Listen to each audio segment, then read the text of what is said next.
talk about some more issues with Ghana at 50 and the fact that very soon we'll be hitting 60, and particularly when it comes to development. What does it mean for us?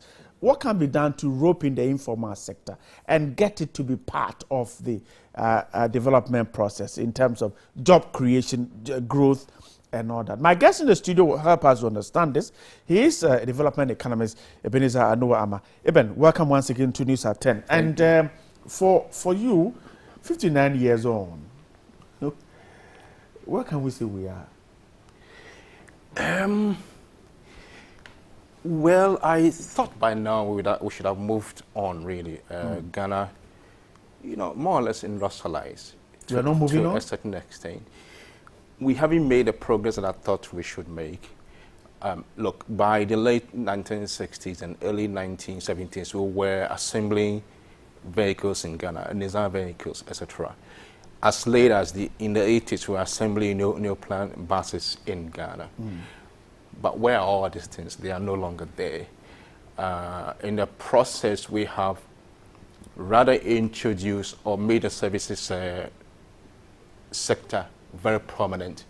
To lead the economy. To lead the economy. That's not bringing us the development. That's not to say that it's a bad thing per se, but in terms of job creation, the jobs are being created in other jurisdictions, and then Ghana has become a big mokola where we come in and sell those products.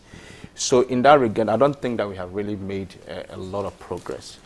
But again, things have really changed in terms of education. Many more of our people are in schools right now.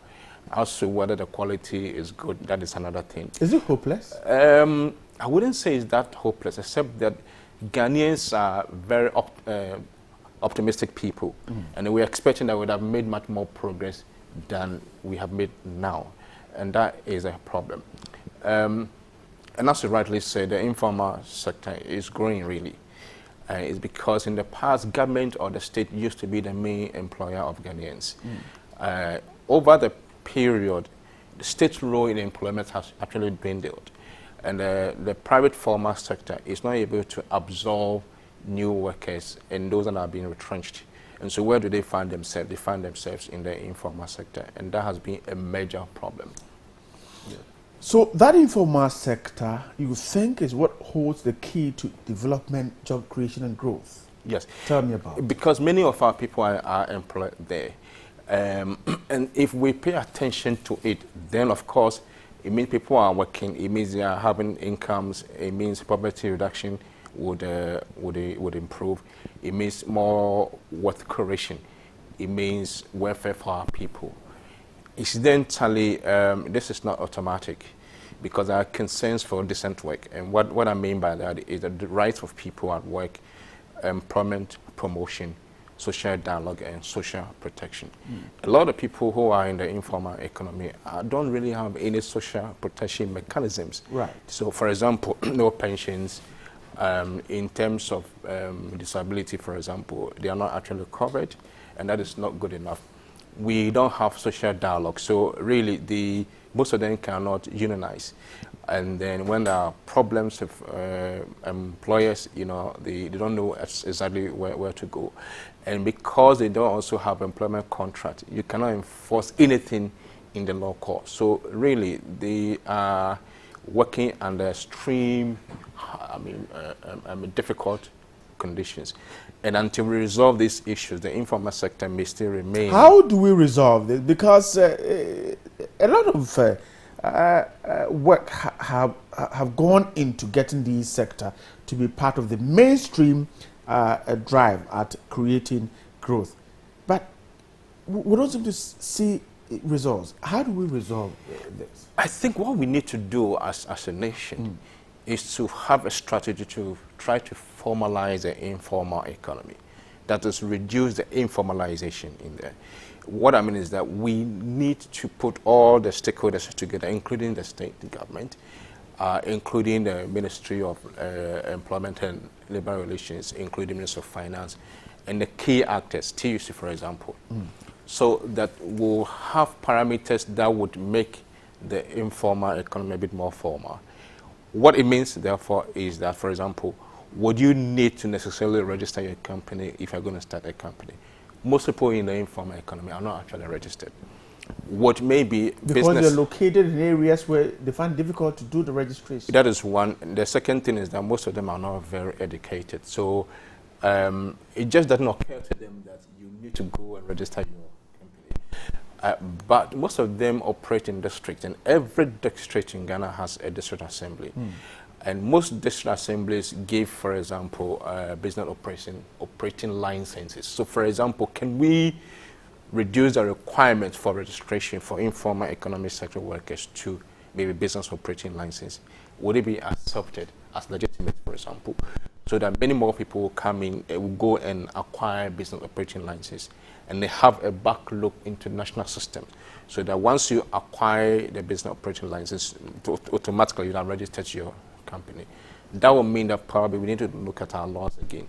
Or is it possible, for example, to locate Ghana Registrar General Department staff in all district assemblies? Because we don't have Register General Department in every district in Ghana. They're not there in all districts? The last time I spoke to them, they seem to be expanding and trying to move into all districts. Fantastic. We can't find them in all districts. That's what your survey found. Exactly. Not in all districts, but in all regions. Okay. And so, for example, is it not possible, for example, to locate their staff in all the district assemblies? So as people acquire business operating licenses, they will concurrently also register their businesses. In that regard, we have many more people coming into the net. If that happens, then it's also likely that once they are captured in national statistics, then they will begin to pay more taxes and will broaden the tax net. And so we need to determine what I think should be a formalization strategy, and all the various stakeholders must be involved. And by this, I'm talking about Ministry of Labor Relations, Employment Relations. I'm talking about Ministry of Finance. I'm talking about Trade, Register General Department. I'm even talking about National Development Planning Commission. All of us need to work together to have a strategy to formalize the sector. That sector, we're told, is key.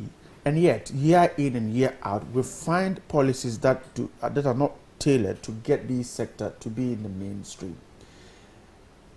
Is that based on ignorance, or perhaps we simply don't care about that sector? We think the formal sector is where we can get our taxes, our revenue from, or simply policymakers are not aware that the informal sector has a huge potential to be tapped. I think policy, how do you call it, formulators are actually aware of that. The difficulty is to try to understand the sector. Now, as a nation, really, we are inherently informal.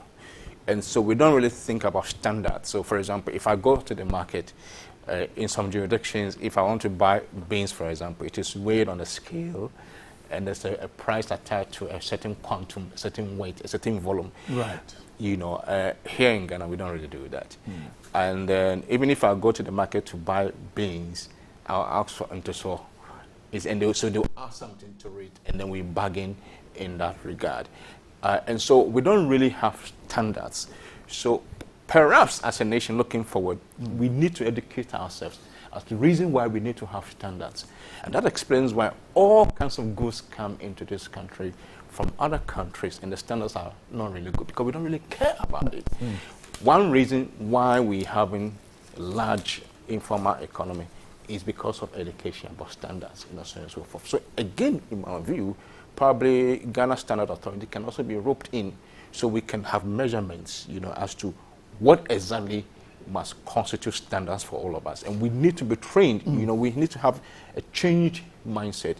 But again, the level of education is generally low.